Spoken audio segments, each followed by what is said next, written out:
Japanese Americans were jailed in a desert. Survivors worry a wind farm will overshadow the past. Jerome, Idaho, behind the barbed wire. The little boy pressed his ink-covered index finger onto the mint green exit card. And a photograph was snapped of his frightened face.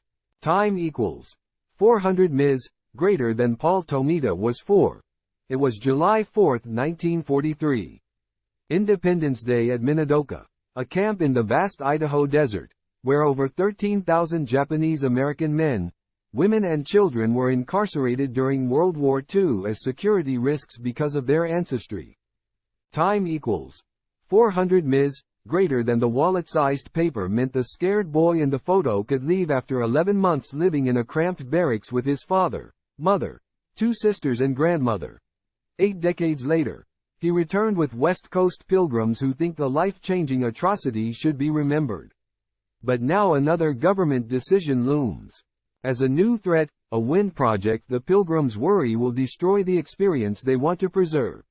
If approved by the Bureau of Land Management, the Lava Ridge Wind Farm would put up 400 turbines on 118 square miles near Minidoka, where survivors say they are witnessing another attempt to bury the past. Time equals 400 ms, greater than, if Minidoka was a white memorial to white soldiers who died in whatever war it is. Do you think that they would offer free land to Lava Ridge to develop their windmills there? Tomita said, "Hell no." 2 months after Japan's December 7, 1941 attack on Pearl Harbor, President Franklin D. Roosevelt signed Executive Order 9066. Roughly 120,000 people of Japanese ancestry were taken from their homes and incarcerated in camps as a potential threat against the U.S. Thousands were elderly, disabled, children or infants. Desperate families sold belongings and packed what they could. Luckier ones had white friends care for houses, farms and businesses. At Minidoka, they lived in wooden, tar-paper-covered barracks, braving summer heat and winter cold on 50 square miles of remote, high desert. In tight quarters without much privacy, women waited until nighttime to use latrines. Up to 8 family members shared rooms on cots. Without mattresses. For Christmas dinner, children ate hot dogs. Under armed guard towers, Minidoka residents worked in fields cultivating crops for little pay. But they built a community in what was essentially a prison camp. They organized churches and planted gardens. They created city of sorts with stores, watch and radio repair shops, a health clinic, a barber shop, an ice rink, a swimming pool and a baseball diamond. Today, few original structures remain as reminders of a chapter in U.S. history the government worked to erase before issuing reparations and designating camps National Historic Sites decades later. Time equals 400 ms, greater than now. A new project with fences of a different kind is envisioned for the wide open public land dotted with sagebrush and cheatgrass. As the Biden administration aimed to fight climate change by permitting 25 gigawatts of renewable energy on public lands within the decade, a company named Magic Valley pitched a wind farm that would be the second largest in the U.S. and produce up to 1,000 megawatts. Lava Ridge would erect towering turbines in parts of 3 counties and double Idaho's wind energy production. There is a tremendous need, a market-based need for clean energy in Idaho and across the West, being requested by utilities, by businesses, by state leaders, and really by many Americans who are trying to get this country toward energy independence, said Luke Pappas, project manager at Magic Valley, a subsidiary of New York-based LS Power. This is a very good site to locate a project. With global warming, wind farms have been framed as avenues to increased economic activity, new local tax revenues, and a vital tool for the White House's clean energy goals. Renewable wind projects are a critical component of the Biden-Harris administration's commitment to confronting climate change, promoting clean air and water for our current and future generations, creating thousands of good-paying union jobs, and jump-starting our country's transition to a clean energy future, said Interior Secretary Deb Haaland in a statement. Magic Valley now hopes to win BLM approval next year and to begin construction in 2025 and start operations by 2026. Time equals 400 ms, greater than, but opposition is nearly universal in the high desert, where the company would build hundreds of miles of temporary fencing and roads, plus hundreds of concrete slabs for turbines.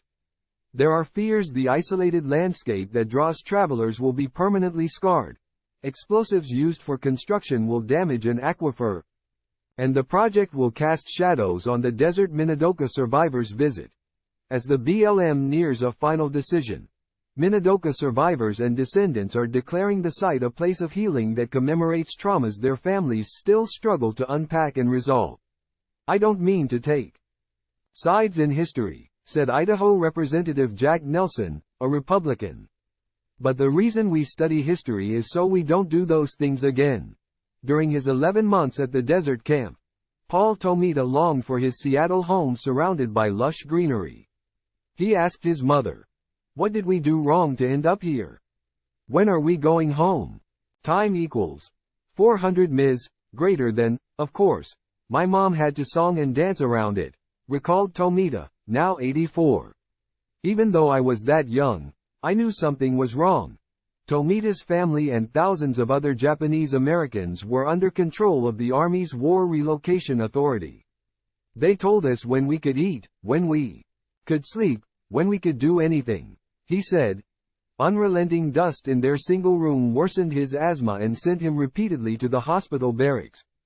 When thick desert dust blew through holes in the family's barracks walls, his mother dunked newspaper in water to plaster the biggest ones. But the material dried and crumbled. "Dust on your face, dust in your ears, dust up your nose, dust in your mouth," Tomita recalled. Eventually, Tomita said, U.S. soldiers on the other side of the barbed wire knew the Japanese Americans at Minidoka were not a threat. "Even if we got through the fences," he said, "where are we going to go?"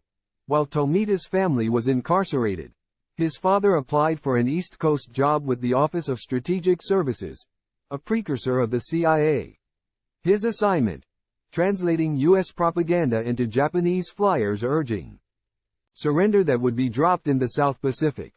To return to life outside, Tomita, his older sister and his younger sister, then too, needed a leave card with a fingerprint and photo. At war's end, the family returned to Seattle, where neighbors had safeguarded typesetting equipment that allowed them to restart the family printing business. When the children entered high school, their mother presented them with their Minidoka exit cards. After earning a master's degree in rehabilitation counseling at Oregon State University, Tomita provided consulting and rehabilitation services to companies and government agencies on the West Coast. He and his wife adopted a daughter, who is now 53 with a child of her own. In July, Tomita brought a copy of his exit card when he returned to the camp for an annual pilgrimage. He wants future generations to be able to visit this treasured site for Japanese Americans. "Because they dumped us there," he said. "Like it or not, it is our sacred land."